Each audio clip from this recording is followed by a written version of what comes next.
Le hashtag, il n'est pas fait pour démolir l'Algérie. On peut pas, on peut pas faire du mal à l'Algérie comme ça avec un hashtag. C'est pas possible.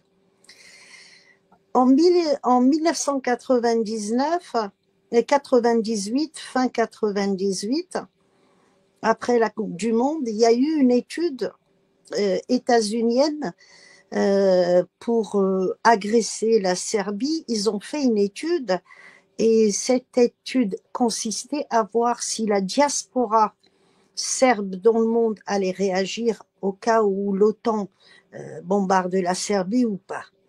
Et comment allaient réagir les Serbes de l'intérieur. Et ben, l'étude était bénéfique au profit de l'OTAN, des États-Unis et leurs alliés.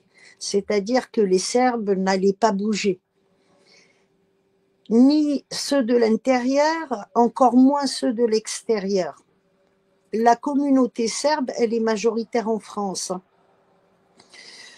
Et début 99, il y a eu une autre étude qui a confirmé les résultats de la première étude.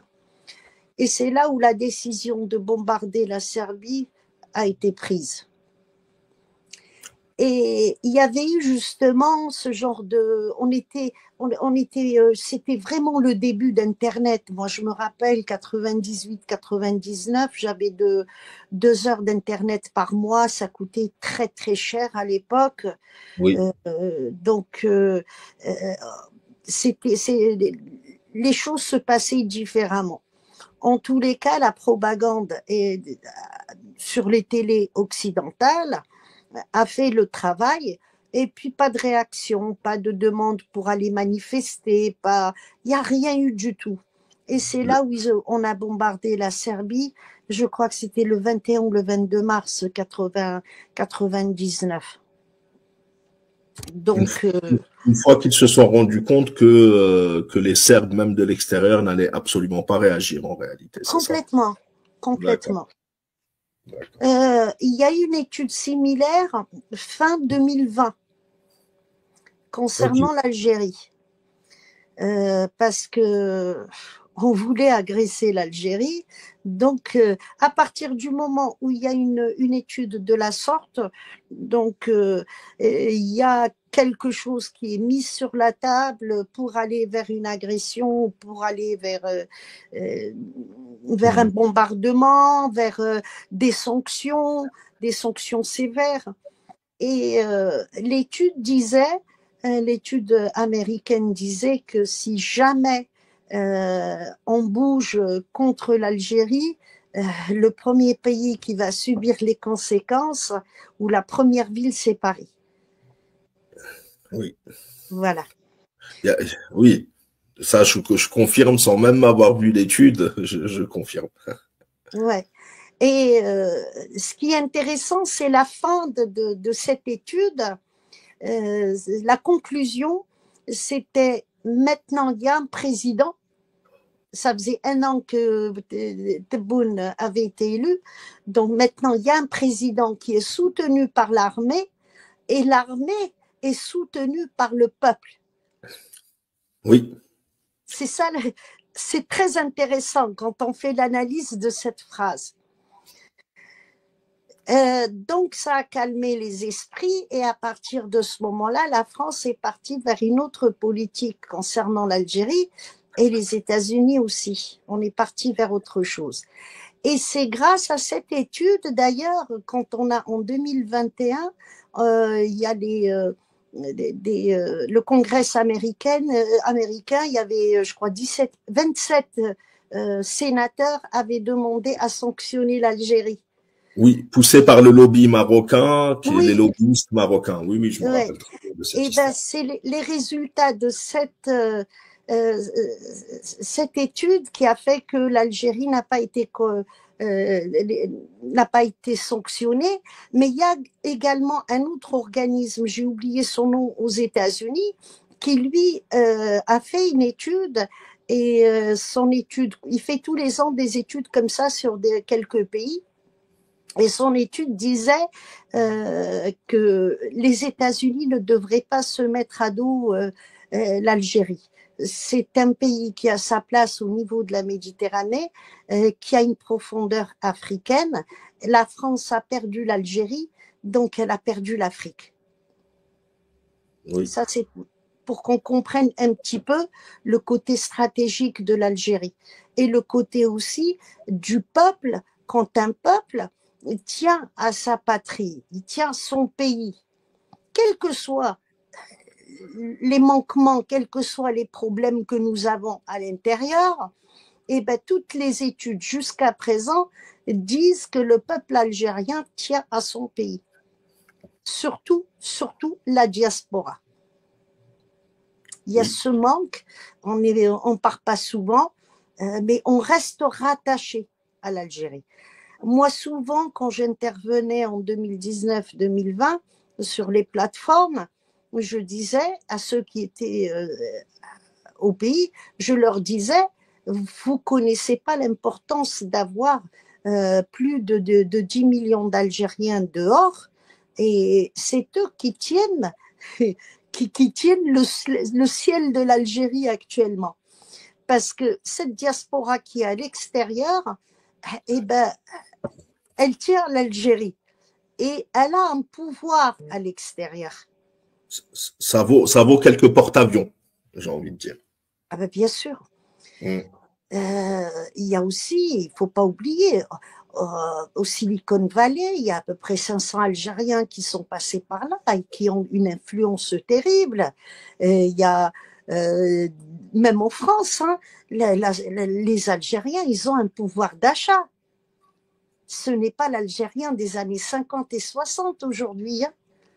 Tous ces entrepreneurs, tous ces commerçants, donc c'est beaucoup d'argent. Au Canada aussi, il y a une diaspora aux États-Unis qui est très importante. Au Canada, il y a 250 000 Algériens, c'est pas négligeable. Et c'est pas des gens qui vivent avec les aides ou non, c'est des gens qui travaillent. En France aussi, on est sorti de l'Algérien qui vit dans une cité où il n'y a pas de transport, machin, où la maman galère, le papa, il se lève le matin, il sort le matin à 6 heures, il rentre à 22 heures, c'est terminé ça. L'Algérien a travaillé, l'Algérien, il est sorti du stade de la pauvreté. Oui. Voilà. Je parle en général, hein, parce que, bon. Bien sûr.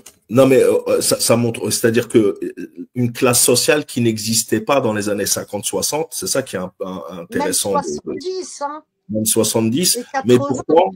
Mais pourtant les Algériens de France à l'époque, dans les années 50-60, ont joué un grand rôle dans la pression sur la France, etc. C'est juste pour qu'on se rende compte d'aujourd'hui ce que ça pourrait être. C'est moi, pour que tout le monde comprenne, je pense. Eh ben, on n'a pas les chiffres exacts, mais il y a une estimation. On parle entre 5 et 6 millions de binationaux. Et il y a, au niveau des cartes de séjour des résidents, on est un tout petit peu moins de 1 million. Et donc, on arrive à presque 7 millions. Et puis, on a aussi 2 millions d'Algériens qui ont la nationalité polonaise, la nationalité aussi hongroise, roumaine. Tous ceux, comme on était liés aux pays de l'Est, il y a beaucoup qui sont partis dans les pays de l'Est. Et ils ont acquis la nationalité. Donc, avec l'ouverture de l'Europe, il y en a beaucoup qui sont ici. Il y a toute une diaspora aussi qui a la nationalité italienne, la nationalité espagnole, portugaise. Donc, il y en a énormément qui vivent en France. Donc, il y a ceux qui vivent officiellement, il y a ceux qui partent et qui reviennent. Ils ont le droit de travailler, bien sûr, c'est l'Union européenne. Ils ont un passeport européen. Donc, on n'a pas les chiffres exacts, mais on est à peu près 8 millions en France. Peut-être qu'on les dépasse un peu. Et ça, c'est énorme. La France, quand elle a quitté l'Algérie, eh ben, nous étions justement 8 millions en Algérie. Donc, vous voyez un petit peu C'est vrai. C'est pour ça que je dis ils ont pas. Ce hashtag, c'était pour voir la réaction. Je suis persuadée. Et nous arrivons en fin de l'année, et généralement la CIA fait son rapport tous les ans en fin de l'année. Le Pentagone aussi, hein, il fait généralement un bilan annuel en fin de l'année. Ils sont publiés, on peut les retrouver facilement. Souvent, ils publient, et bien sûr qu'ils vont pas tout publier. Ils vont publier les conclusions, tout ça. Ils vont donner deux, trois éléments pour justifier la conclusion. Mais ce hashtag, il n'a pas été fait pour... on peut pas agresser un pays avec un hashtag. Oui. Par contre, oui, on peut prendre la température. Et voilà. Et on peut mettre une feuille de route à partir du moment où on a une réponse positive. Là, ils ont une réponse négative complètement parce qu'il y a eu des réactions de tous les d'Algériens partout dans le monde, hein, des États-Unis, Canada, France, Italie, Espagne, tous ceux qui ont pu parler de ça, et ben ça n'a pas loupé. Je remercie les Égyptiens, il y a à boire et à manger. Mais il y a une petite minorité vraiment de journalistes très sérieux et qui sont pour la cause humaine. Et ils ont fait des vidéos pour sensibiliser les Algériens et dire attention, ne tombez pas dans le panneau. Il y a aussi Hafkouf qui est un Soudanais. Oui. Il y a aussi Riyad Saidawi qui a. Le Tunisien. C'est des gens qui aiment l'Algérie déjà. Badr Aïdoudi aussi, un Marocain. Je l'ai vu aussi. Badr Aïdoudi, c'est un Marocain. Bah oui, c'est un Marocain, il est opposant, lui. Hein. Il a eu un parcours assez space, Badr Aïdoudi, oui. il habitait le Sahara occidental. En tant que colon, il était dans l'Istiqlal, dans le Hizb Istiqlal, pour te dire le. Et puis oui, la manipulation. Et c'est quand il est parti faire ses études en Espagne qu'il a compris qu'il y a une supercherie qui est là et que tout ce qu'on lui a appris, c'était faux. Il y a eu aussi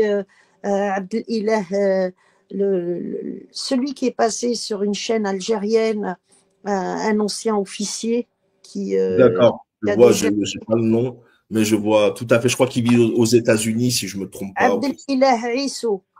Oui. Non, il vit en Espagne aussi. Il a même écrit un livre pour dénoncer certaines choses. Et il a obtenu l'asile politique il y a quelques années. Il voyage des fois en Amérique du Sud. D'accord, ok. Parce qu'il parle espagnol, justement, il voyage en Amérique du Sud. Il veut pas voyager côté Europe, tout ça, donc il part de temps en temps en Amérique du Sud. Donc lui aussi... lui, il a fait fort, hein, il a donné quelques dossiers aux Algériens, lui. Hein. Oui, concernant justement les casernes, concernant les... C'était un officier, hein, c'est ça, hein? Oui, c'était un officier. D'accord. C'était un officier. Donc, il y a eu cette sensibilisation là, du peuple algérien pour ne pas qu'il tombe dans le panneau. Et moi, je reste persuadée, c'est exactement, ils ont fait la même chose avant de bombarder la Serbie, avant de bombarder l'Irak aussi. Hein. Ils ont, malgré qu'il y avait des manifs, tout ça, mais c'était les manifs aux États-Unis. C'est des Américains qui manifestaient. Ce n'était pas la diaspora irakienne. Au contraire, la diaspora irakienne était contre justement que ces gens manifestent pour ne pas qu'il y ait de guerre. Donc notre réaction, il faut qu'elle reste vive et puis il faut aussi qu'elle dure dans le temps. C'est-à-dire, c'est pas parce que ils ne disent plus rien, ils ne font plus de hashtag, on n'est plus agressé. Donc non, il faut qu'on continue à travailler dans ce sens. Plus de live par rapport à vous qui avez des chaînes, tout ça. Plus de likes aussi, hein, tous ceux qui nous regardent, c'est important, un like. Hein. Oui, un like, c'est une façon, ben, ça porte bien son nom, de montrer que vous êtes là et vous réagissez justement à tous ces gens qui sont là pour vous informer, pour vous tenir au courant, pour vous éclairer, pour soutenir l'Algérie. Voilà. Principal. Exactement. Alors, je pense, parce que tout le monde n'a peut-être pas vécu la période du Hirak, et surtout comment le Hirak a été dévié. Je parle pas de la première partie, justement, tu en as parlé tout à l'heure, Jayshab Khawa Khawa, c'est-à-dire que le peuple soutient son armée et du coup l'armée soutient son président, tu en as parlé tout à l'heure, mais on a vu des acteurs, beaucoup d'acteurs, justement, de ce fameux Hirak manipuler la fin de ce Hirak, les partisans de la période de transition, etc., revenir au devant de la scène. Beaucoup s'étaient mis en retrait et on les a vus tous revenir au moment de ce hashtag. Alors, est-ce que tu veux nous parler de ce sujet? Ça n'a rien à voir avec le hashtag. D'accord, mais c'est concomitant. Ah oui, ils sont revenus par rapport à la Syrie. Et oui. Mais le hashtag n'est-il pas lié à la Syrie aussi, justement? Non, c'est lié à la Syrie. Ils rêvent encore de réinstaurer la khilafa. Donc là, ils ont l'un des frères terreaux qui viennent de prendre le pouvoir. On vient de lui donner le pouvoir en Syrie. Donc pour eux, ça va être un début. Le début de la khilafa. Oui, parce que c'est internationaliste. Voilà. Oui, donc ça a échoué en Irak, ça a échoué en Afghanistan, bien sûr. Après, ils ont échoué en Algérie, ils ont échoué en Irak, et ils ont échoué partout. En Égypte, ils ont échoué en Libye, ils ont échoué en Tunisie. Ils n'ont pas réussi à avoir vraiment le pouvoir. Ils ne peuvent pas l'avoir parce qu'ils n'ont pas de pouvoir. Ceux qui les mettent en place, ils ne veulent pas leur donner. Ils ont travaillé, le sionisme a travaillé très très dur pendant 2 siècles pour casser la khilafa. Ce n'est pas pour qu'ils la donnent en plus à des extrémistes. Ce n'est pas possible. Ils n'ont rien compris, ils ne comprennent rien. Ils ne comprennent rien. La preuve qu'ils comprennent rien, la première déclaration qu'il fait, c'est: nous n'agresserons pas l'entité, nous voulons la paix avec elle, et, croyons avoir un espoir d'échapper à quelque chose, alors que Abdelhakim Belhadj, est-ce qu'il a, quand on lui a donné le pouvoir en Libye, il a agressé l'entité? Il n'a pas agressé. Est-ce que le Rennouchi en Tunisie l'a agressé là? Pas du tout, bien au contraire. Oui, Morsi, il a fait une chose, il faut lui reconnaître. Il a fait beaucoup d'erreurs. Morsi, c'était une bonne personne, c'était un intellectuel, et c'est les gens qui l'ont entouré qui l'ont induit en erreur.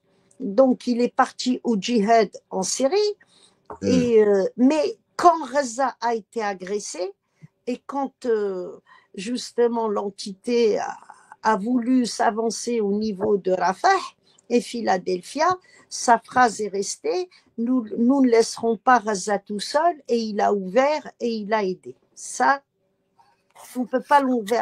Il a fait mieux que Sisi. Ça, on ne peut pas lui retirer. Non, mais Sisi, dès qu'il a pris le pouvoir, il a dit une phrase. Il a dit: je suis là pour la sécurité de l'entité. Il l'a dit plusieurs fois. Et cette phrase, on la retrouve facilement, puisque c'était à la télé égyptienne qu'il avait, là où il s'est exprimé, c'était à la télé égyptienne. Donc, cette phrase, on la retrouve encore.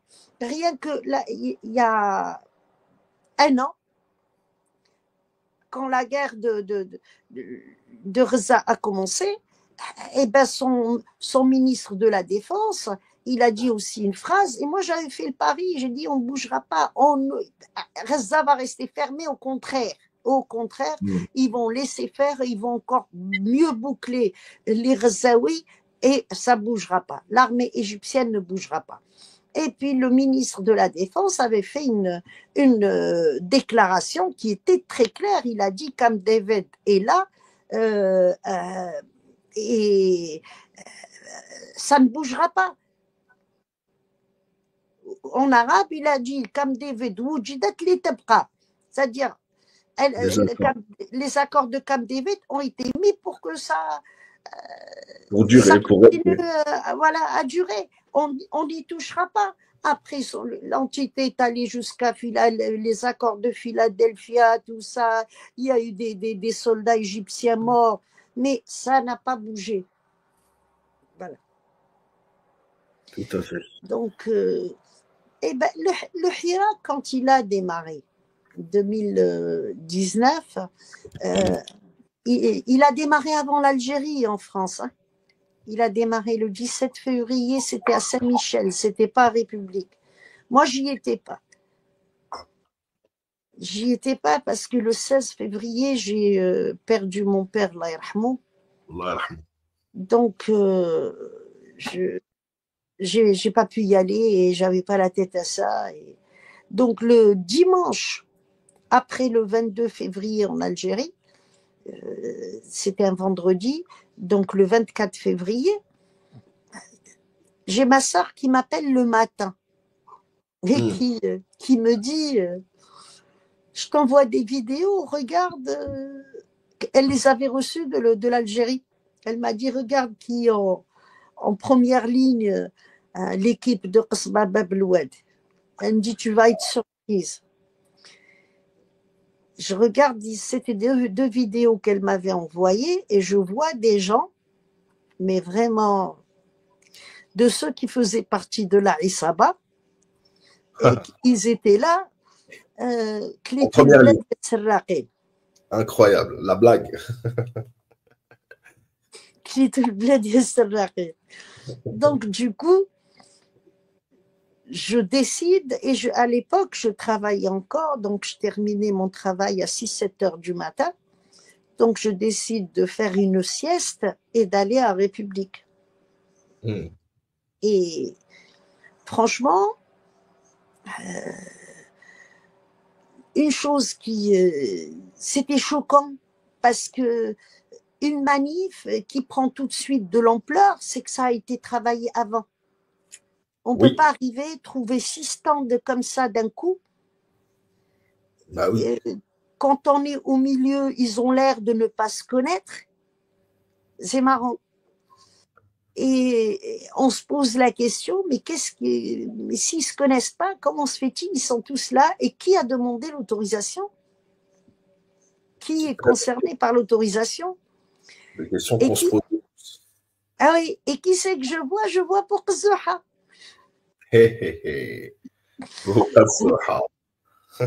Bourqzoha avec une pancarte. Et alors, la pancarte, il y avait la photo d'Ali Belhadj. Si tu peux expliquer qui est Bourqzoha pour que les gens, parce que tout le monde ne connaît pas. Je viens de parler d'Ali Belhadj. Bourqzoha était dans le FIS. Il était même dans le FIDA, Front islamique du djihad armé. Il a été interviewé même, il n'a jamais nié. Il sortait de prison et on lui a demandé pourquoi il a fait de la prison. Il a dit pour le trafic d'armes. Donc, Bourqzoha faisait rentrer les armes en Algérie. Voilà. C'est un terreau-terreau. Et Bourqzoha, pour ceux de ma génération, eh ben, on connaît Dhina, on connaît les anciens du FIS. On a presque le même âge, on les a vus évoluer. Hein. Et puis, avec Bourqzoha, il y avait une autre personne, j'ai oublié son nom, Brahim. Un grand, lui, pareil, il a foutu le camp de l'Algérie, il était recherché. Et puis moi, j'ai eu un parcours particulier. J'ai habité dans le 18e arrondissement. Il y a eu le meurtre du imam de la rue Mira, parce qu'il ne voulait pas faire une fatwa justement pour embarquer des jeunes dans le terrorisme, pour les emmener au Yémen. Pas le Yémen côté Sanaa. C'est le Yémen commandé par les Saoudiens côté Aden. qu'on ne confonde pas. Voilà. Okay. C'est le côté des sunnites. Voilà. C'est pas les choses. Et après, ce n'était plus le Yémen, après, c'est devenu le Soudan à partir de 91, quand Ben Laden est arrivé au Soudan. Mais au départ, c'était le Yémen. Donc, le imam de la rue Mira, il a été liquidé. Un matin, je rentrais chez moi parce que j'ai bossé toute ma vie la nuit. Vers les coups de 6h30 du matin, j'arrive, je ne peux pas rentrer dans ma rue, là où j'habitais. Il y avait le GIGN qui était là, il a bouclé le quartier, ils ont ramassé beaucoup de personnes. Et c'est vrai que boulevard d'Ornano, il y avait une association, mais qui vendait aussi, qui faisait le hijama, qui faisait... ils vendaient des produits, à l'époque c'était rare, hein, ils vendaient des produits comme le mesque, ils vendaient des choses comme ça qu'on utilise, nous les musulmans. Et donc cette association était impliquée dans le recrutement. Ils ont recruté, à l'époque, ils ont recruté beaucoup d'Algériens, ça je peux vous le dire. Ils ont recruté beaucoup d'Algériens.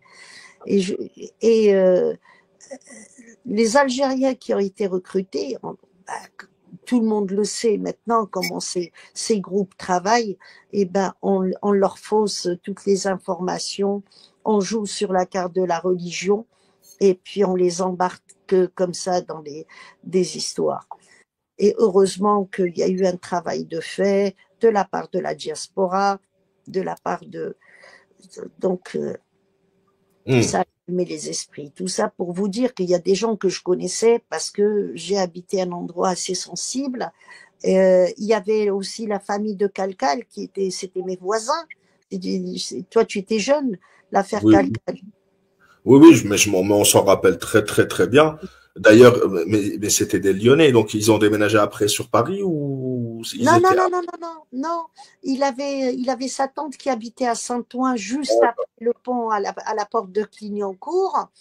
Et ses cousins tenaient un restaurant à la porte de Clignancourt côté Paris. Et ils étaient à 20 mètres de là où j'habitais. Je les connaissais. Et lui aussi, il était venu. Moi, je ne l'ai jamais rencontré, mais il était venu 2 ou 3 fois chez ses cousins. Mais sa maman aussi venait de Lyon. Elle venait chez sa sœur à Paris. Il y a le marché aux puces, tout ça. Donc, oui. Il y a donc la famille de Khalkhal. Il y a tous ces gens-là, je les ai côtoyés. Il y a eu aussi un article dans le journal qui parlait d'un appartement à Saint-Denis où ils ont trouvé des armes, tout ça. C'était un certain Zoubir. Il habitait dans cet immeuble, mais Zoubir, quand il est arrivé de l'Algérie, il est venu à la porte de Clignancourt côté Paris chez son ami d'enfance et après son ami d'enfance lui a trouvé, il n'avait pas de papier, hein, Zoubir, bien sûr, il est venu avec un visa, mais il a rapatrié ses enfants et sa femme une fois que son ami d'enfance lui avait loué un appartement à Saint-Denis. Et ben ça c'est la filière de Roubaix. Ok. Et Hichem Boud. Voilà, il y a toujours eu Roubaix. affaire Christophe, oui. Etc. Donc en 2019, tu retrouves un peu une ambiance. Eh ben oui, je retrouve ces gens-là, les gens avec qui j'ai. Donc, à partir de ce moment-là, j'ai commencé tous les dimanches. Au départ, c'était que les dimanches. Il n'était pas question de sortir ou d'aller quelque part. Hein. Ils ne parlaient pas de. Eux, ils voulaient juste infiltrer le Hirak. Et les gens qui connaissent pas et qui savent pas, il y a une manifestation pour soutenir l'Algérie, contre le 5e mandat. Donc il y a eu beaucoup de monde, il y a eu énormément de monde. La place de la République était blindée, mais les gens ne savaient pas qui était qui. C'est ça. Ils savaient pas. Oui. Pour eux, c'était des patriotes, et puis bien sûr, ils savent parler, ils savent baratiner, Et après, on se rend compte, à part, il y avait double rupture, ils sont pour, contre les islamistes, ils sont contre un État militaire, double rupture. Après, il y avait l'association là des Selima, je sais plus quoi, là, des disparus, et qui Oui. était financée par la NED. À la fin, plusieurs fois, il a parlé d'elle. Haute-Port, etc. Ouais, il y avait un stand des féministes. Mhm. Et tous les autres stands, en fait, pour celui qui s'infiltre pas et qui connaît pas, il croit que chaque stand est séparé de l'autre. En réalité, non.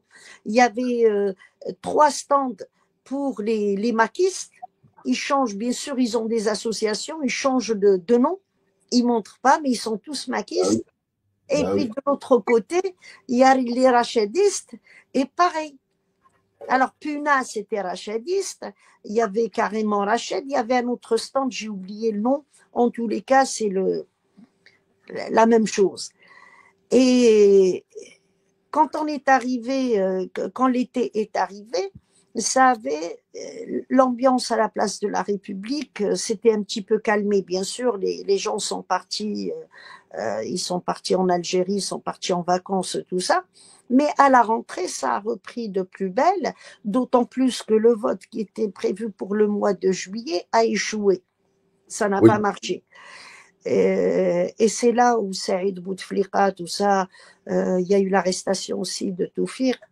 Et il y a eu quelques arrestations comme ça, mais en tous les cas, Saïd Bouteflika est tombé. Voilà. Et là, on est parti, c'est Ben Salah qui a continué la transition pour aller vers un vote. Et je crois que c'est le mois de septembre, justement. Le 15 septembre, je crois bien qu'il a été annoncé, le vote. Oui, et Mm. juste après, donc il y a un voyage, le premier voyage qui a été organisé, c'était pour aller à Bruxelles. Oui, je me rappelle. Donc, mais entre deux, il y a quelque chose qui s'est passé. Et là, ça a commencé à interpeller les gens. Il y Mm. a la copine qui était dans notre groupe, la Douja, ses cousins qui, c'était des opposants justement, je dirais, de la politique algérienne de l'époque, mais des gens qui pensaient comme nous, ils n'étaient pas pour la démolition, ils étaient pour un changement de, de, de, Mm. euh, de régime. Et Mm. un mec, son cousin, donc, moi je savais pas que c'était sa nièce, elle vient me voir et elle me dit, Madame, j'ai mon papa, personne ne veut le soutenir, mais il a décidé de partir à pied, faire une marche jusqu'en Alsace, au Parlement en Alsace. Elle me dit, ils veulent pas le soutenir. Et puis là, je vois Douja qui vient, elle me dit, c'est ma nièce. Et je lui dis, mais qu'est-ce qu'elle est en train de me dire tout ça? Et elle me dit, oui, mon frère, il a décidé de faire une marche symbolique pour, euh, pour soutenir l'Algérie et tout ça. Et lui, son objectif, c'était pour ne pas que le Parlement justement, euh, Semelle. s'ingère. C'est dans Il ce était, sens. il était encore dans l'esprit des premières pancartes où il y avait des pancartes non à l'ingérence et où on virait, Oui, etc. Lui, il était encore oui. dans cet esprit du premier Hirak, on va dire. Là, c'est une famille tranquille, famille algérienne qui est tranquille et qui est pour un changement, pour une amélioration, tout ça. Et je me dis, attends, pourquoi on ne le soutient pas? Et beaucoup de gens ont commencé, les Algériens normaux qui ne sont pas dans les combines, tout ça, ils se sont posé la question. Mais cet homme-là veut faire quelque chose de bien, vous ne voulez pas le soutenir? Parce qu'ils avaient Ah, d'autres plans, ou des ben plans. oui. Donc, il y a eu un déclic et beaucoup de gens ont commencé à se poser la question. Il a fait sa marche, cet homme-là. Wallah, j'ai oublié son nom. Il a fait sa marche. Il a été soutenu par quelques personnes, par nous déjà. Et c'était réussi. Et après, il a été rejoint par d'autres Algériens, donc à en Alsace, Hmm. à Strasbourg, il a été rejoint, Bon. tout ça, et ceux qui avaient des stands, personne n'a bougé. Donc, et je crois qu'il a mis une semaine pour y arriver, je sais plus. En tous les cas, une fois qu'il est arrivé là-bas, le dimanche d'après, les questions ont commencé à se poser. Pourquoi vous n'avez rien fait? Après, il y a eu le Maralibia qui devait fermer, et qui a fermé. Donc, il y a eu ces manifestations devant le siège de Hôtel Sat, tout ça. Donc, les Algériens sont venus. Après, ils ont commencé à apprendre, quand on est arrivé au mois de décembre, que le Magharibi, ça y est, terminé, le Qatar et la Turquie ont arrêté de payer. C'était ça la vraie raison. Et donc, le Mrzen, c'est lui qui a commencé à payer. Et les gens commençaient à se rendre compte, puisque le Magharibi, sur YouTube, c'était marqué chaîne financée 100% par le Maroc. Il fut un temps, oui, exactement. Oui, C'était signalé, chaîne financée par l'État marocain, carrément. oui, Oui, oui, oui, oui. je me rappelle très bien. Ouais. Donc les gens commencent à se poser des questions. Quand le vote, on est arrivé vraiment au vote, il y a eu aussi ces agressions. Moi, j'étais un jour sur deux, j'étais devant le consulat algérien à Nation, Hmm. et le fait d'agresser des papis, des mamies, il Oui. y a des gens qui ils comprenaient pas vraiment ce qui se passait. Mais il y a beaucoup de gens qui n'étaient pas contre le vote, ils étaient contre la liste proposée. Hmm. À partir du moment où c'est des gens qui sont là depuis longtemps, que ce soit Tebboune ou Mihoubi ou autres, ils étaient contre la liste. Et les autres, les traîtres là, ils faisaient croire que les gens étaient contre le vote.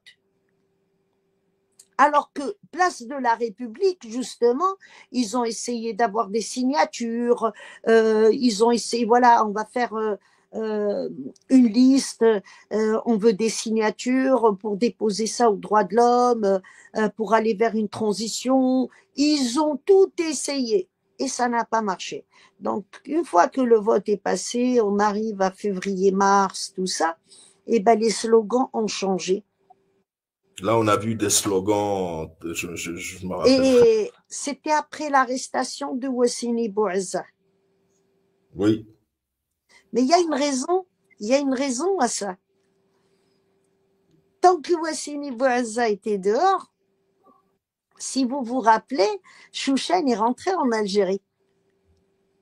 Oui.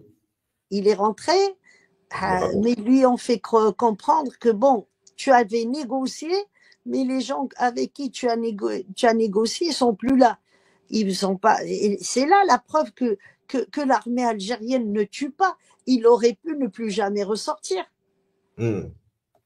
mais ils l'ont laissé repartir. Et je ne sais pas si tu suivais à l'époque Zetot qui disait je suis en train de négocier, je vais rentrer, Bien ça sûr. y est. Tu te rappelles de ça? Il a poussé l'outrecuidance à dire Rawah Belboti. Mais, mais Oui, parce qu'il était justement, sûr de lui. ben oui, mais il était en train de négocier. Hmm. Il était en train de négocier. Ouais. Et quand Wassini Bouazza a été arrêté avec Gris, toute l'équipe là, dès qu'ils les ont arrêtés, eh ben c'est terminé. Enfin, ils n'ont pas été arrêtés pour rien. Hein. Hmm. La preuve, Chungreha aussi était dans l'armée à l'époque, mais ils l'ont pas arrêté, au contraire. Il a pris un grade. Bah oui. Oui. Donc, ils ont compris que l'Algérie, c'était terminé, et s'ils devaient rentrer en Algérie, c'était avec des menottes. C'est là où les slogans ont changé. Ils ont changé. Où les traîtres ont commencé à se déchirer aussi petit à petit à partir de ce moment-là, pour moi. C'était Mukhabarat Irhabiya, Hmm. تسقط المافيا العسكرية, c'est Tout là. à Eh oui, mais sauf que peu de temps, tout doucement, les gens ont commencé à quitter la République et place de la République s'est vidée. Et après, ils étaient même obligés à un certain moment, parce que les maquistes, généralement, les maquistes, ils venaient pas à la place de la République. Ils étaient venus 2 fois, c'est tout. Ils allaient à Stalingrad. Mais comme ils combinaient ensemble dans les coulisses, et ben, ils se soutenaient. Bah oui. Donc, pour remplir la République, tu avais des maquistes qui venaient. Mais ils avaient des drapeaux maquistes. Et quand les maquistes faisaient leur truc à la place à Stalingrad, et ben, les rachidistes, ils allaient les soutenir. Ils allaient les soutenir pour faire le nombre. D'ailleurs, il y avait eu une rencontre secrète entre Zetot et Mhanni qui circulait comme ça. On en avait parlé, qu'apparemment, ils se seraient rencontrés. De toute façon, ils sont tous rencontrés à un moment ou à un autre. Donc, mais c'était secret par rapport au peuple, hein, mais les gens qui étaient comme moi, j'étais partout, tout ça, bah, on le savait. Hein. On le savait. Je suis allée à des meetings du MAC, tout ça, il y avait des rachidistes ils venaient même, ils mettaient le gilet et tout pour les aider à garder les portes, laisser les gens rentrer, montrer les salles, mais ils étaient là. Ben oui. Quand tu prends Naïtou Slimane. Oui. Naïtou Slimane, lui, il est avec le MAC. Haute-Port et le MAC, exactement. Mais qu'est-ce qu'il foutait tout le temps chez Puna avec Bourzoua ou Brahim? Bah, quand il a organisé le voyage pour aller à Bruxelles, il n'était pas avec les berbéristes, là, les maquistes. C'était au stand de Puna. Des rachadistes et Saint du Fils. Il était tout le temps avec eux. D'ailleurs, Ben Halima, quand il a parlé de lui, il a dit, le frère de Zetot, il lui a dit, tu vois, Naïtou Slimane, c'est nous qui l'avons monté. Et puis, il parlait des réseaux sociaux, hein, parce que les maquistes, sur les réseaux, les maquistes, ils sont entre eux. Ils n'ont pas besoin d'avoir des vues, tout ça. Ouais. J'ai remarqué. Ils ne sont pas dans la même perspective. Mais ce qui s'est passé, c'est que à un certain moment, les gens ont commencé à croire que Naïtou Slimane était avec... et lui, bon, il s'est défendu, il a dit non, moi je ne suis pas pour un islam radical, moi je suis pas... j'ai pas cette idéologie, et ça ne leur a pas plu. Après, il a été menacé. Donc, c'est venu comme... Je l'ai bien connu. C'est venu comme ça. Mais le fond, c'est-à-dire qu'ils étaient tous contre l'Algérie. Oui, ils étaient tous contre l'Algérie. Mais c'est là où tu vois comment ils veulent que le pouvoir en place en Algérie leur donne justement le pouvoir. Ce n'est pas possible, parce que ce sont deux opposés. C'est leur seul point commun, c'est la chute de l'Algérie. Et je l'ai démolition. C'est la démolition de l'Algérie. Mais et une fois que l'Algérie serait démontée, bah, ils se feraient la guerre entre eux. Je l'ai toujours dit que la frontière entre les deux, c'est les patriotes. Je le disais à l'époque. C'est la guerre civile après. Exactement. C'est tout. Donc les slogans ont changé, tout ça, et puis les gens ont commencé à fuir, ils ont commencé à ne plus aller à la République et tout ça. Après, il y a eu cette période Corona où on les a vus tous.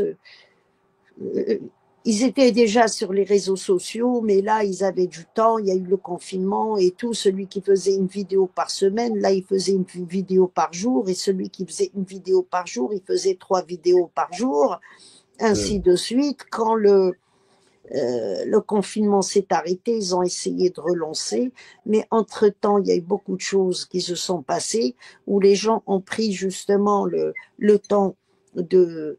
le corona a joué en notre faveur. Donc les gens ont commencé à prendre le temps de réfléchir, Et puis quand on est à la maison et puis on peut pas sortir, on fait rien. Donc il y avait même, on a même appris que les gens avaient un petit peu, la population en France avait un petit peu boudé la télévision, mais c'était plus YouTube, les réseaux sociaux, tout ça. Donc les gens ont commencé à découvrir d'autres personnes comme toi, comme Abou Selma ou comme Rafa, tout ça. Et ils ont commencé à avoir des réponses aux questions qui se posaient. Ouais, peut-être la chose qui leur manquait dans leur analyse, peut-être. Oui. Un autre point de vue. Et donc, c'était plus possible de relancer quoi que ce soit, c'était terminé. Et moi, je peux vous jurer qu'ils sont très violents. Ils sont très, très violents. Il y a eu différents incidents de choses violentes vraiment qui sont passés où on voyait presque, je me rappelle je sais plus, c'était pas un ancien homme politique ou quelque chose comme ça qui était parti à Place de la République, ils ont failli lyncher. C'est-à-dire qu'on voyait qu'il y avait quelque chose de vraiment violent, comme tu as dit, mais profondément. Donc on le sentait, on sentait quelque chose. Moi, je te parle pas des menaces. Quand on en aura fini, on viendra te pendre à Alger. Tu vois. Je ne parle pas de ces messages-là, même s'ils le pensaient, je le sais à l'époque, mais on les a vus physiquement vraiment craquer et montrer leur vrai visage. Et ça rappelait les années 90, c'est ce que je disais à l'époque à chaque fois. C'était pas possible d'aller vers les années 90 parce que les années 90, le terrorisme avant 2001 et après 2001 dans le monde, il n'est pas vu de la même manière. D'une part, l'esprit algérien n'était plus le même. Le premier acte terroriste connu, c'était quand les 160 kilos de TNT ont été volés dans une caserne et on a attaqué la caserne. L'équipe de... Oh, j'ai oublié comment il s'appelle d'ailleurs. C'était l'équipe de Ali Belhadj et compagnie. Bouyali, non? Qui? Bouyali. Bouyali, l'équipe Bouyali. C'était en 82. Après, en 85, moi, je vous parle des choses vraiment importantes. En 85, c'était l'équipe des policières, l'école des policières, des jeunes recrues de femmes qui devaient devenir policiers. Donc, on les a massacrées. Hein, des jeunes filles de 20, entre 18 et 22 ans qui ont été massacrées. Donc, le terrorisme n'a pas commencé quand le processus électoral s'est arrêté, c'est faux. Mais l'Algérie, à l'époque, était très jeune en 82. L'Algérie avait 20 ans uniquement 20 ans d'indépendance. Donc, il y a des gens, oui, la violence dans laquelle l'Algérien a vécu, elle est toujours là. Hein. Deux siècles de violence. On dit que l'Algérien est nerveux, tout ça, c'est faux. L'Algérien n'est pas nerveux. Il y a une violence intérieure qui est là et qui se traduit parfois par des actes que les autres ne comprennent pas. Mais nous ne sommes pas un peuple nerveux ou quoi que ce soit. Alors, quand on calcule celui qui avait 10 ans, le 5 juillet 62, et qui a vécu la guerre, qui a vécu le colonialisme. Surtout dans son enfance. Ah oui, mais cette guerre était très violente. Très violente. En 82, il avait quel âge? Il avait 30 ans, c'était la période où on commet justement ce genre de choses. Exactement. Voilà. C'est tout. Et il y a aussi la violence que les parents ont à l'intérieur d'eux-mêmes et qui vont transmettre aussi à leurs enfants. Tout à fait. Moi, je suis de la génération juste après-guerre.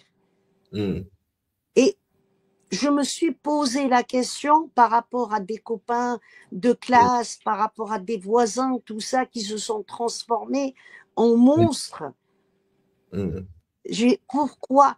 On a grandi ensemble, on a eu les mêmes chances, on s'est baladé dans la forêt ensemble, on a marché dans la boue, on allait chercher ensemble de l'eau dans les puits des voisins, tout ça. Pourquoi il y a eu cette transformation?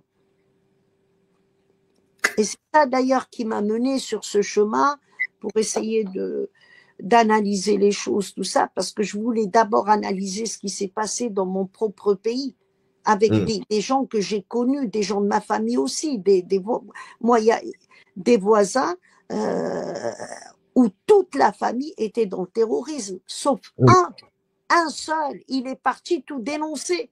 Et quand les militaires sont arrivés, ils ont explosé toute la villa. Ouais. Ils ne pouvaient pas faire autrement, tout était miné.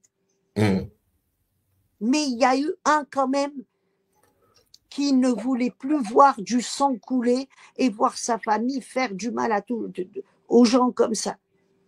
Donc on a envie de comprendre. Et ces gens-là, s'ils pensent revenir aux années 90, ce n'est pas possible. C'est terminé ça. Et s'ils veulent jouer avec le régionalisme, ce n'est plus possible. J'ai donné juste un exemple de ma famille, à moi. Moi, ma mère, elle est de la Wilaya 28. Mon père est kabyle. J'ai mon oncle, le frère de mon père, il est marié avec une Blidia. J'ai mon oncle qui est marié avec une Chaouia. Toi, tu connais la région de Inazel. Oui, bien sûr, chez moi. Voilà. Chez nous. Et j'ai un oncle qui est marié, avec une Kabyle, mais de Tizi Ouzou. C'est-à-dire la grande Kabylie. Comment les enfants aujourd'hui, qui sont eux-mêmes des parents, comment tu veux qu'ils aillent? Et j'ai des cousins, tiens, du côté de ma mère, mon oncle est marié avec une Chelfia. Et tu dois l'avoir dans ta famille aussi. Bien sûr. Oui, mon cousin, il est marié avec une nana d'Oran. Donc, avec ce mélange-là, comment tu veux être raciste ou régionaliste? Ce n'est pas possible. Ouais, c'est à éradiquer de toute façon, et c'est tant mieux. Mais ça, c'est normal, parce que l'indépendance, au départ, on ne l'a pas remarqué, et au départ, ça n'a pas pu se faire tout de suite parce qu'il y avait un manque de logement. Mais après, l'Algérien a bougé dans son propre pays. Oui. Ben oui. C'est vrai. Tu vas à Tiaret, il y a beaucoup de Kabyles. Oui. Mais si tu vas à Bdjaya, tiens, l'Aqsar, il y a un centre commercial à l'Aqsar, pratiquement tous ceux qui travaillent là-dedans, ils ont des boutiques, ils sont propriétaires. Ils viennent de l'Alma, ils viennent de Stif, ils viennent de... Moi, à Janet, par exemple, alors c'est l'exemple type. Comme tu as dit, la majorité des commerces sont tenus par des Algériens. Quand je dis Algériens, c'est toute l'Algérie. Parce que les Touaregs, c'est pas leur truc, les commerces et tout. Mais là, tu vois vraiment toute l'Algérie, nord, sud, est, ouest. Tu as tout à fait raison, c'est vrai. Mais oui, donc l'Algérie a bougé depuis. Donc on ne peut plus revenir à tout ça. Ce n'est pas possible. Et là, ce qui a joué aussi, par rapport, je reviens au Hirak, en 2021, quand il y a eu les feux, il y a eu cet épisode de Jamal Allah yarhamou. Mais quand il y a eu les feux, on a vu tout le monde courir vers la Kabylie. Juste avant, tout le monde a couru vers Khanchla, et juste après, tout le monde a couru vers la Kabylie. Exactement, je me rappelle. Après, Khanchla est arrivé après. Après, oui, c'est possible. En tous les cas, j'ai vu l'Algérie se déplacer.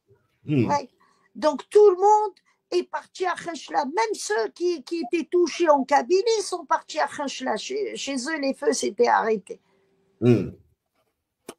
Et le meurtre de Jamal, tout le monde s'est mobilisé. Et Allah yarhamou, il y a eu une prise de conscience lors de la mort de Meskin. Je l'ai toujours dit que c'était à partir. Même moi, je répondais, les gens balançaient des photos, tout ça, et on a eu subitement des Colombos qui sont nés sur Internet et qui arrivait à te mettre des images. Tiens, lui, il était habillé, il avait un pull comme ça. Après, Exactement. il te donne le pantalon. Alors, et après, à un certain moment, c'était carrément les autorités algériennes qui ont lancé des appels à la population. Ils ont dit, ça y est, on a assez d'éléments, vous pouvez arrêter. Oui, arrêtez l'enquête. Mokhabarat Shabia.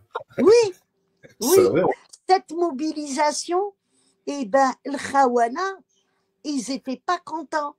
Ouais. La mobilisation du peuple. De cette mobilisation, et ils auraient préféré justement utiliser ça pour que la Kabylie s'enflamme. Tout à Ils fait. étaient en train de remonter, c'était plus Azol, c'était, tu vois, les Kabyles, il y a quelqu'un qui est venu les aider, ils l'ont tué. Ah, ouais, voilà, ils ont retourné le truc pour essayer. Ils ont tenté le premier scénario, ça n'a pas marché. Le deuxième scénario n'a pas marché. Ben oui, bien sûr que ça n'a pas marché. Farhat Mahenni, il a 5000 Kabyles avec lui, chapeau. Il les a pas. Il les a pas. Ça, je peux vous le jurer, il les a pas. Il y a 8 millions de Kabyles, lui représente les 8 millions. Il a 5000 avec lui. Et il ne peut pas retourner chez lui. Hein. Ouais. Il ne peut pas retourner chez lui. Même sa propre famille. N'en veut plus. Ah bah oui. C'est une famille de martyrs. Son père était un martyr, Allah yarhamou. Pour te dire, Bah c'est oui. pas du tout l'esprit de la famille. Hein. Ça se voit. Ça se voit. Bah oui. Lui, le fait que, pourtant, il a eu accès à la télé comme chanteur, il a eu le fait qu'il ne réussisse pas en tant que chanteur, eh ben, il s'est retourné contre le peuple algérien. C'est ça son problème. Ouais. Contrairement à d'autres artistes qui, justement, eux, brillaient, lui, ouais, une frustration qu'il a transformée en... Ouais. Oui, mais il y a encore ces vidéos hein, sur les plateaux des vidéos de l'époque ou quand il était chanteur sur les plateaux de la télévision algérienne. On ne peut pas dire que l'Algérie ne lui a pas ouvert les portes. Il a eu accès à la télé comme d'autres chanteurs. Il y a ceux qui ont réussi, il y a ceux qui n'ont pas réussi, tout simplement. Voilà. Donc tout ça, c'était la période du Hirak, tout ça. Et la période, le meurtre de Djamel, pareil, ça a joué. Et puis à partir de ce moment-là, quand les gens ont commencé à voir ceux qui venaient à République et tout, et qui remplissaient la place de la République, quand ils ont vu la réaction, et puis il y a beaucoup de Kabyles hein, qui soutenaient financièrement tout ça. Et quand ils ont commencé à prendre conscience que qui ils étaient, et ben c'était terminé. C'était fini. Donc aujourd'hui, il y a même des gens, il y en a un, j'ai oublié son nom, lui il habite en Allemagne et il faisait une vidéo par jour. Il a disparu de la circulation depuis l'histoire de Djamel et là subitement hier avant-hier, eh ben je vois sa tête. Je dis mais qu'est-ce qu'il fait là? Oui, il est venu une seule fois place de la République. Une seule fois. Ah ouais. Et là, tu l'as revu. Sur YouTube, oui. Sur les réseaux, oui, sur les réseaux. Il a ouvert sans Abataj a dit aussi, je t'ai fait une capture d'écran. Oui. Vous voyez le truc. C'est assez drôle. Eh ben oui. Ils ont envoyé. Eh ben, ils reviennent. Mais nous aussi, on revient. Voilà. On l'avait dit à l'époque. Les comptes de certaines personnes étaient gérés et elles sont gérées. Je dis étaient gérées par rapport aux gens qu'on ne voyait plus ou par le frère de Zedot, par Milou Zedot et par Asiel Choud. D'accord, Madame Charlie Hebdo. Donc c'est eux qui gèrent les comptes YouTube de beaucoup de ces personnes, c'est ça. Dont Amir DZ, ce qui a créé beaucoup de problèmes. Dont Amir DZ. Et parfois, il lui ouvre carrément, parce que Amir DZ, bah, il avait la page aussi Facebook, Ma'arakat Tahrir al-Wa'i. Il avait une autre page, Hirak Hirak. Il avait plusieurs comptes. Hein. Ok. Ouais, il avait plusieurs comptes, comme les autres d'ailleurs. Et Amir, à un certain moment, il avait 14 comptes. Ah ouais. Il avait 14 comptes.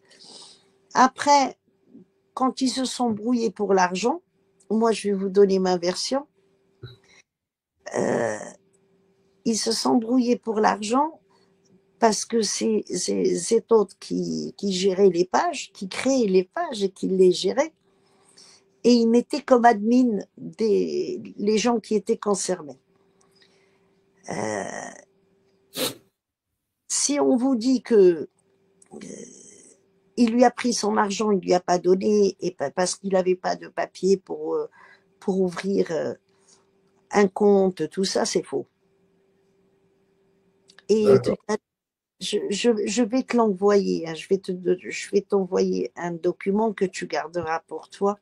Oui, bien sûr. Et tu seras surpris, et ça va te confirmer ce que je vais dire. Il y a une filière d'Algériens qui vivent en Lituanie. Oui. Et cette filière, elle permet de donner de l'argent en Algérie, mais également via des Khazars, et les banques des Khazars, ils leur ouvrent des comptes. Même quelqu'un qui n'a jamais mis les pieds en Lituanie, eh ben, il lui ouvre un compte. D'accord. Il lui envoie, ben, c'est l'Union européenne. Hein. C'est-à-dire que même Amir DZ peut avoir son compte en banque en Lituanie. Ouais. Et il a probablement son compte en banque en Lituanie. Oui. Donc ce serait pas à cause de ça qu'ils se seraient embrouillés d'argent et pas d'argent. Ils se sont brouillés parce que Biloud Zetot, quand il ouvrait une page, c'est lui qui était c'est lui qui avait ouvert la page. Il était l'administrateur, mais il n'était pas admin. Mais c'est lui ils ont aussi ils sont très très bien équipés. Logiciels pour faire monter les vues, tout ça, ils sont très très bien occupés. Voilà. D'accord. Donc ce serait plus une frustration de pas pouvoir gérer sa propre page, etc. Parce que il lui a pris. Ah ouais, bah la preuve, oui. C'est il lui a fermé. Hein. Enfin, il l'a récupéré. Oui. Après.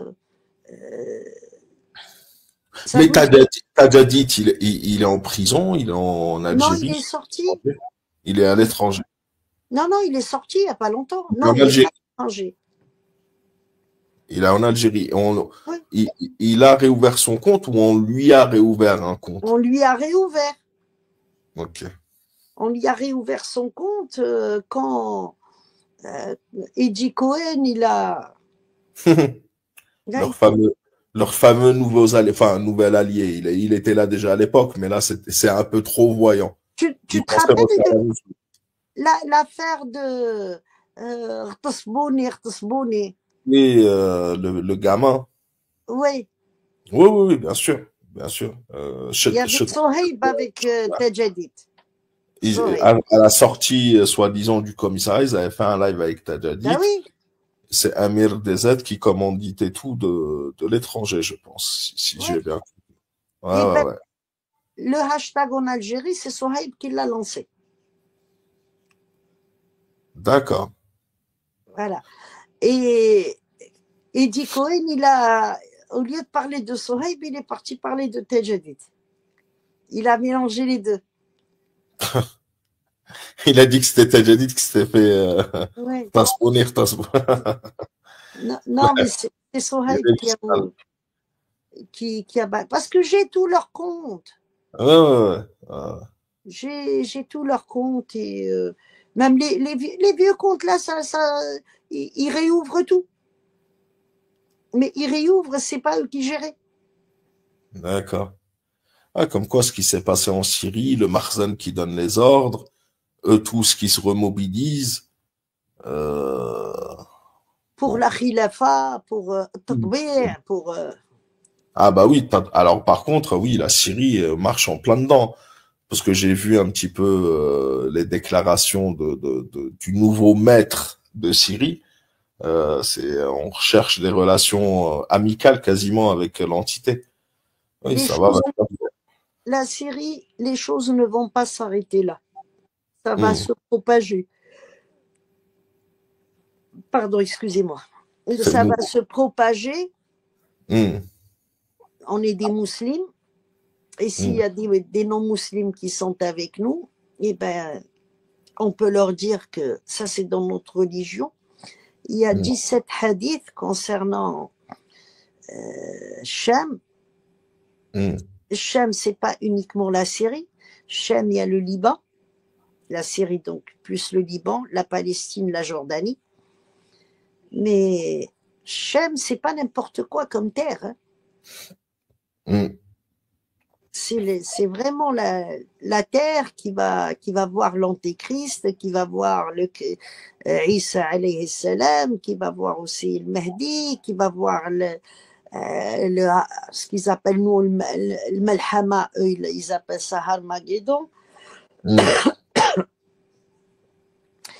Et l'Arabie Saoudite qui sera touchée, mais vraiment touchée, ce qui se passe là. Moi, j'ai pas peur pour Shem, parce que Dieu a déjà prévu pour ce territoire. Au Rasoul sallallahu alayhi wa sallam, il a donné sa baraka à ce territoire et au Yémen. Pas pour Nejd. Oui, oui, pas pour nous. Nejd, au contraire. D'où viennent les Saouds, pour que les gens comprennent. Oui. Mmh, L'Arabie Saoudite, ce sont deux territoires. Il y a le territoire de Nejd, il y a le territoire de l'Hijaz. mmh, Le Hijaz, c'est là où il y a la Mecque, il y a Jeddah, il y a Médine, tout ça. Et Nejd, c'est Riyad aujourd'hui. Ils ont changé le nom de la ville de Nejd, c'est devenu Riyad. mmh. Voilà. D'où viennent ces sions-là qui règnent. Au pouvoir. Donc, Parce, parce que ce qu'on voit aussi, ça nous permet, là, on est en train de dérouler, et ce qui se passe au Yémen aussi, parce que je crois que les Houthis, là, ça frappe avec des missiles hypersoniques, il y a des répliques de l'entité, il y a de nouveaux acteurs qui arrivent sur le terrain, ce que tu m'as appris toi-même. Donc ah ça oui. bouge pas mal. Oui, il y a le porte-avions Charles de Gaulle qui est en mer Rouge. Ouais. Et les Houthis, ils ont fait la promesse De l'envoyer par le fond, comme diraient de les s'en pieds. charger. Ben, ils ont dégagé les porte-avions américains, anglais, allemands. Maintenant, ben, les Allemands, non, c'est plus des frégates et des bateaux de guerre plutôt. Il y a plus de porte-avions. Et... Mais ils l'ont dit, hein, les Houthis. Si on a dégagé les Américains, c'est pas pour que les Français viennent s'installer là. Hein. Donc, la Syrie, ça a une particularité, c'est que les choses sont déjà faites. Mm. Dieu a déjà prévu des choses. Ce plan pour le Shem. Ouais. C'est vrai que tous ceux qui sont en train de mourir, ça touche. Mais il y a un nettoyage qui est en train de se faire. Tous ces traîtres, quand on voit là les Druzes qui sont dans l'armée Sion, tu vois les Maronites qui marchent avec la France depuis 1535. Tu vois, il faut qu'il y ait un nettoyage. Et il va y avoir des guerres civiles, ça c'est sûr. Et une fois que tous les mauvais disparaîtront, les bons, eux, vont libérer la mosquée de l'Aqsa. Inch'Allah. Hein. C'est ce qui est en train de se passer. Oui. Quand on lit les hadiths, Et quand on lit aussi des versets coraniques, c'est ce qui est en train de se passer. Dawaesh, d'ailleurs, ça a commencé. Nous sommes dans la grande fitna de Douhaïma. Elle doit durer 20 ans. Ça a commencé en 2011. Donc 20 ans, mais année lunaire. Il nous reste combien d'années? Pas beaucoup. Pas beaucoup, mais ça va être très très dur. Maintenant, les Dawaesh avec le Qaïda, ils vont s'entretuer comme ils l'ont fait en 2011, 2012, 2013. Ça va. Et puis, il y a aussi tous ces gens qui ont lâché, qui ne s'intéressent plus à Dieu, qui ne s'intéressent plus au djihad. Le djihad, pas forcément avec les armes, hein. Et le djihad de la personne, c'est encore plus dur. Tous ces gens, quand tu vois les Égyptiens, mais attends, 110 millions, si 1% des 110 millions vont à Rafah, ça y est, ils rentrent en Palestine, ils libèrent. Mais ils s'en fichent complètement. C'est vrai. Et tous ces gens-là, mais c'est pas ces gens-là qui vont libérer la Palestine. C'est pas cette génération. Dans les hadiths, le prophète sallallahu alayhi wa sallam, il nous décrit les gens qui vont libérer. Les gens qui vont libérer, on a un exemple, c'est ceux qui sont à Gaza, les Libanais qui sont morts là. Les Houthis. Inch'Allah. Les mecs, ils ne rien savoir. Faut avoir un état d'esprit. Alors, si c'est le temps qu'il pose des questions, j'ai juste assez court, hein, mais j'en ai parlé hier. La Libye, Haftar, la France qui arrive, le Maroc, Haftar. Il se passe quelque chose. Si tu veux en parler, sinon on passe aux questions. Il n'y a pas de souci. Eh ben, repère les questions. Ouais, je vais regarder les questions. Tout ce que je peux dire pour la Libye, c'est que l'Égypte, elle a un mauvais programme. Je crains que l'Égypte soit intéressée par occuper une partie de la Libye. Ils ont une drôle de crise. Donc, Sisi a fait appel à tous les hommes d'affaires qu'il y avait avant en Égypte et qui travaillaient, c'était le clan Moubarak. Ils sont à 200 milliards de dollars de dette. Ils ont dépassé cette somme. Oui. Donc, les chiffres qu'ils donnaient avant, c'était un mensonge. 175 milliards, c'était un mensonge. Ils ont dépassé la barre des 200 milliards. Et 10 trillions de livres égyptiennes. Et tous les ans, en dette intérieure, 10 trillions de livres. Et en dette intérieure, ils doivent rembourser rien que les intérêts tous les ans, 3 trillions de livres égyptiennes. Donc Haftar, il a fait appel aux Russes parce que ils s'entendent plus avec Sisi et il craint que Sisi se retourne contre lui pour occuper la zone et les Américains et les Israéliens, ils sont pour ce projet.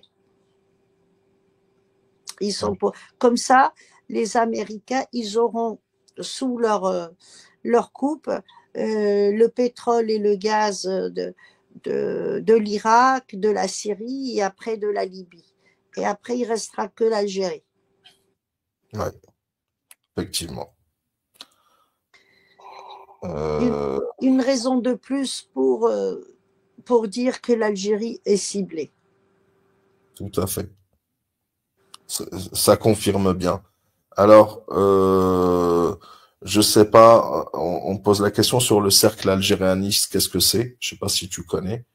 Le cercle algérianiste de mémoire, je crois que c'est un cercle formé par des anciens colons et des harkis, etc. dans le Bachaga Boualem. C'est des nostalgiques de l'Algérie française, hein, si je me rappelle bien.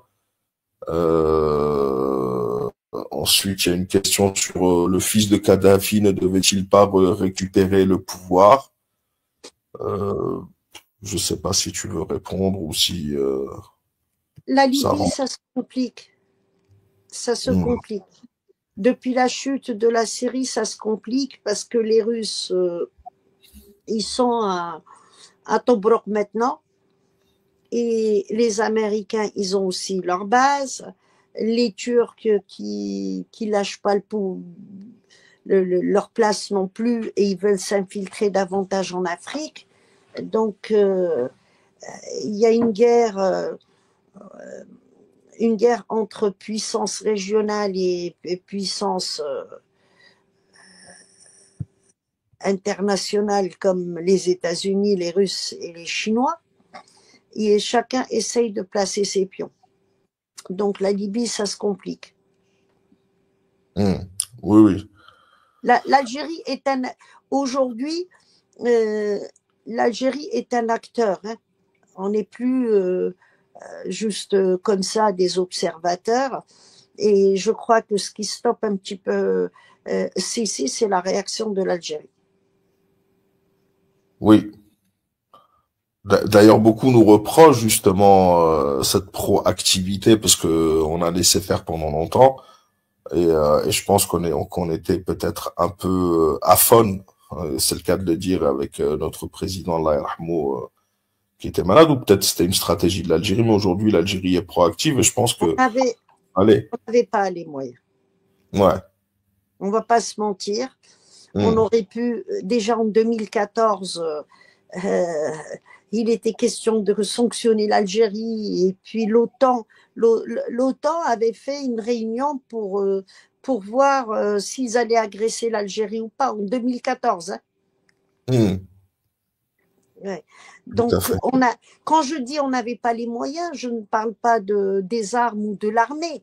Le peuple, de 2014 à 2019, le peuple est devenu encore plus mature.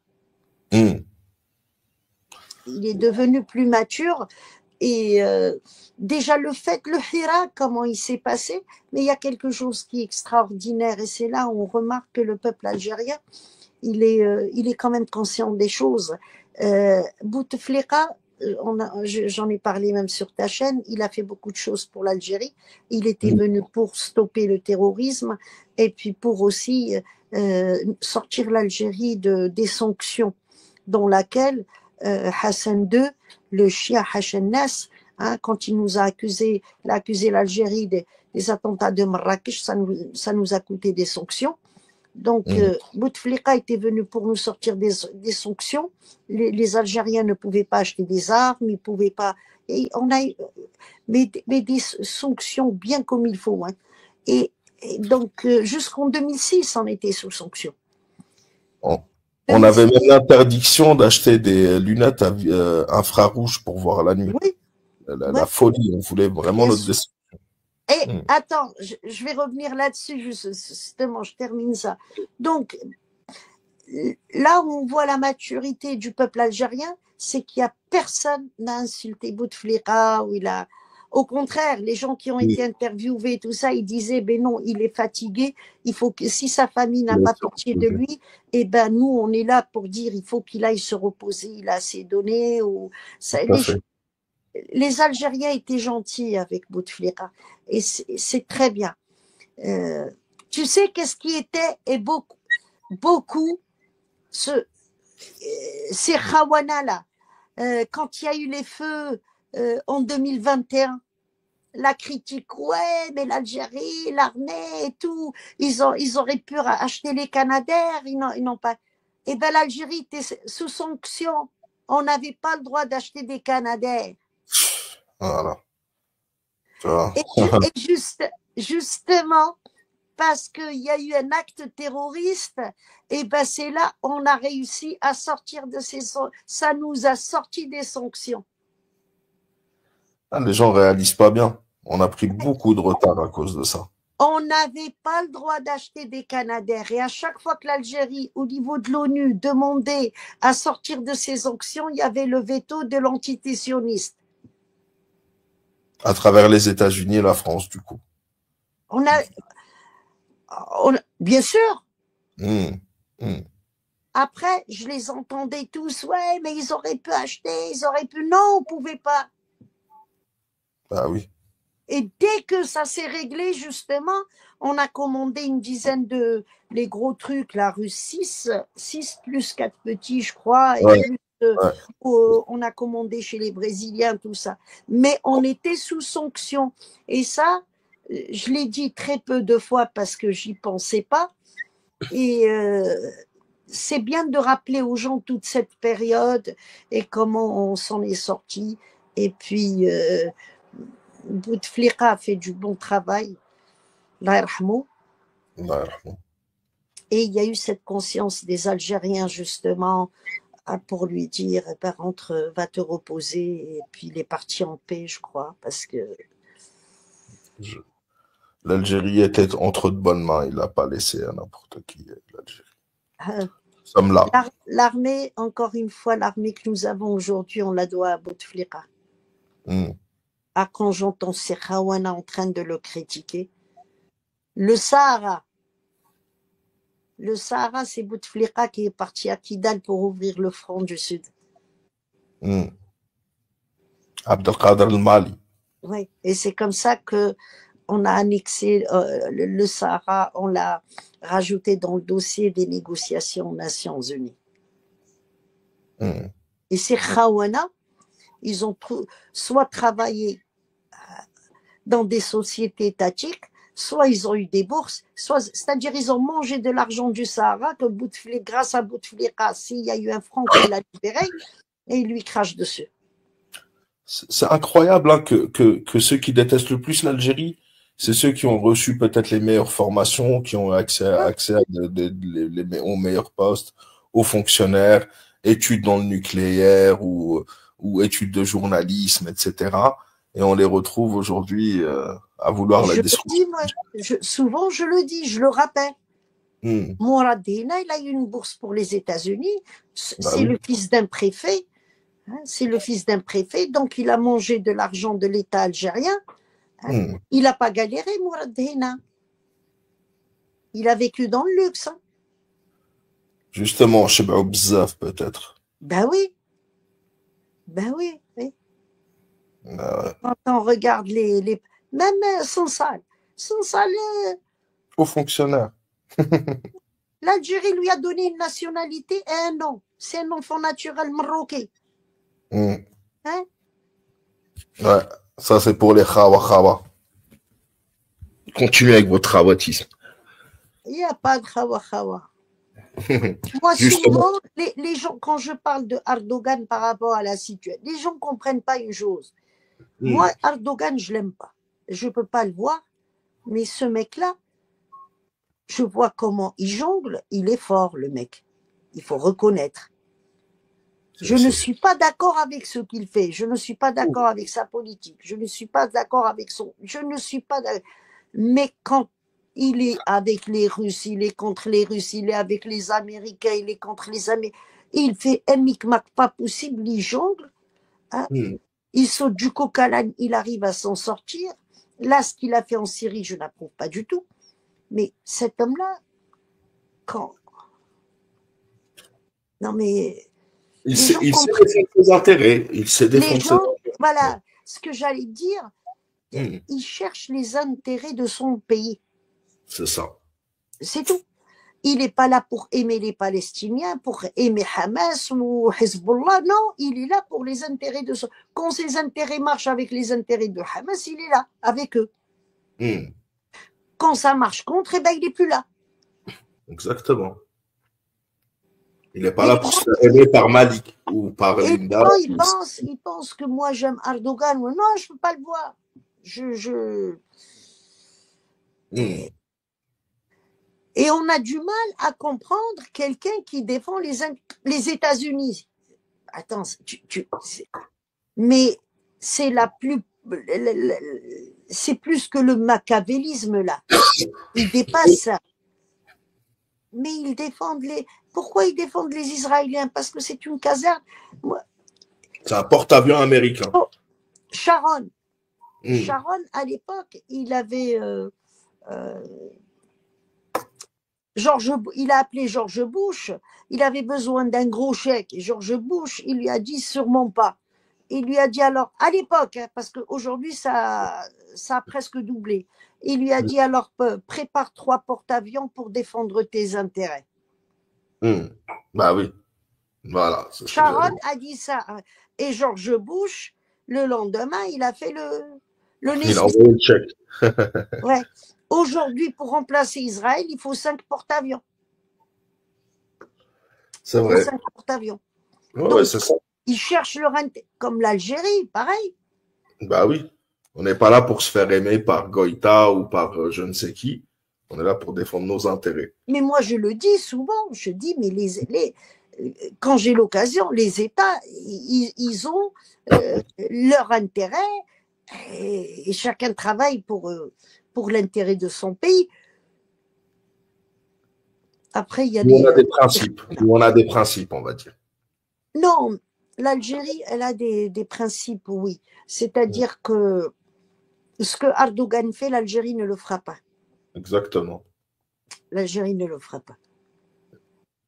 C'est clair. Cette politique, elle n'intéresse pas l'État algérien. Oui. Bah, c'est de Manger l'impérialisme. à tous les râteliers comme ça, c'est pas nous.